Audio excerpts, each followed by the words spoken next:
बुलढाणा जिल्ह्यातील चिखली तालुक्यातील मंगरुळ प्रखेरडा गावातील शेतकरी राजू बोर्डे यांनी बायरच्या पिनॅकल हे मेज अर्थात मकाचं बियाणं घेतलं, 9 एकरात लावलं, त्याला कणसच आले नाही। त्या शेतकऱ्याला ते सगळ्याचा शॉक घेऊन हार्ट अटॅक आला। कंपनी टाळाटाळ करते। कृषी विभागानं सांगितले की 80% बियाणं फ्रॉड आहे आणि तरी सुद्धा कंपनी नुकसान भरपाई द्यायला तयार नाही।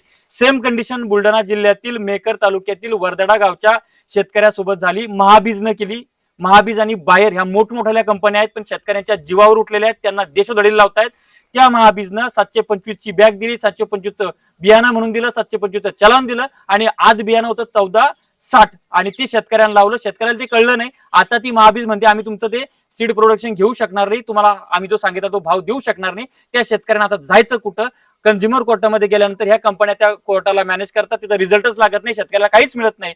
असा कायदा होऊ शकत नाही का की असं जर झालं तर 15 दिवसात कंपनीचं लायसन रद्द, नाहीतर नुकसान भरपाई दिली गेली पाहिजे।